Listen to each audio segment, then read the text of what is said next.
हाय मेरे प्यारे दोस्तों, आप सभी का स्टडी पॉइंट यूट्यूब चैनल में स्वागत है। मैं अमन सिंह। आज आपको फिजिक्स के सेकंड टॉपिक की बात होगी, सेकंड पार्ट होगा आपका। इसमें से आपको मेंशन एंड रेस्ट, जो मेंशन की आपकी गति थी और रेस्ट यानी कि विराम अवस्था थी, ये दोनों अवस्थाएं आपको पढ़ाई थी मैंने।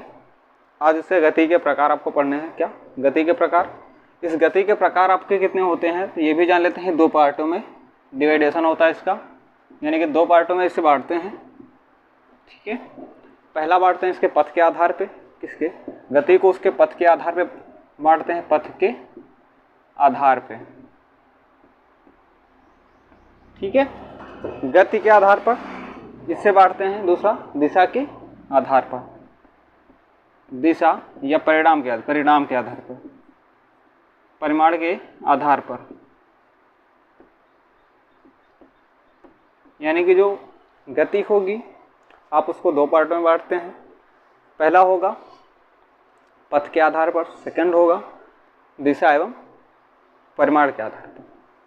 अब इसके आगे जैसे पढ़ते हैं, जो आप पढ़ेंगे पथ के आधार पे, इस पथ के आधार पे गति को कितने पार्टों में बांटते हैं? इसे भी बांटते हैं 3 भागों में। किसको? जो ये होगा इसे बांटते हैं 3 भागों में। पहला होगा सरल रेखीय गति, सरल रेखीय गति, सरल रेखीय गति। दूसरा होगा वृत्तीय गति, वृत्तीय गति। अगला होगा घूर्णन गति। क्या? घूर्णन गति या दोलन गति? दोलन गति, दोलन गति। ये होगी आपकी 3 भागों में बांटते हैं। ठीक है, 3 भाग हो गए इसके। इसे भी 3 भागों में बांटते हैं। जो ये होगा इसे 3 भागों में बांटते हैं दिशा एवं परिमाण के आधार पर। ठीक है, तो इसे भी 3 भागों में बांटते हैं। एक विमीय गति पहले बांटते हैं, इसे क्या बोलते हैं? एक विमीय गति। क्या? एक विमीय गति। उसके बाद पढ़ते हैं द्विविमीय गति, विमीय गति। ठीक है, 2 विमीय गति। उसके आगे त्रिविमीय गति पढ़ते हैं, यानी कि 3 दिशाओं में त्रिविमीय गति। सर आपके 3 भागों में दिशा एवं परिमाण के आधार पर बांटते हैं। जो पथ के आधार पर होगा, ठीक है, उसको भी बांटते हैं सरल रेखीय, वृत्तीय, दोलन गति। इसे भी 3 भागों में बांटते हैं।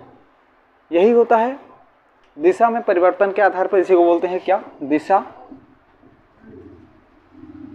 के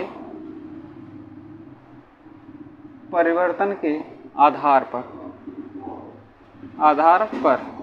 इसे ये भी बोलते हैं दिशा में परिवर्तन के आधार पर बोलते हैं बच्चों। सर इसके आगे जैसे पढ़ते हैं, ये 3 भाग हो गए आपके। इन 3 भागों को और किस नाम से जानते हैं तो ये भी जान लेते हैं। स्थानांतरित गति जानते हैं,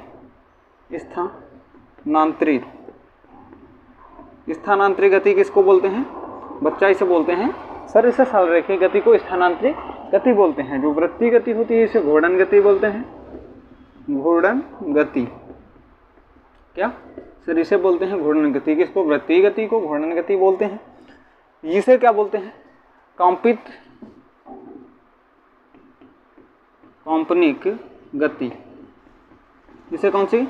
कॉम्पनिक गति बोलते हैं। इसे कौन सी? कॉम्पनिक गति बोलते हैं। किसको? दोलन गति को। सर जो वृत्तीय गति होगा, वृत्त आपको पढ़ाएंगे, ये वृत्त होता है बच्चा। सर ये वृत्तीय गति यानी कि इस गोले पे ही ये अपना चक्कर लगाएगी, इसे बोलते हैं वृत्तीय गति। सरल रेखीय गति यानी कि एक रेखा पे गति होगी, इसे बोलते हैं सरल रेखीय गति। दोस्तों वीडियो अच्छा लगे तो लाइक कमेंट सर बनता है। यही आपके 3 भाग थे, पहले 2 पार्टों में इसके 3 भाग थे। इनके बारे में पढ़ें। अब अगले पार्ट में पढ़ेंगे जो वृत्तीय गति होगी, स्थानांतरित गति, घूर्णन गति, दोलन गति, कंपित गति, इन सारी गति के बारे में बात होगी। फिर से मिलेंगे स्टीफन यूट्यूब चैनल के साथ अमन सिंह से।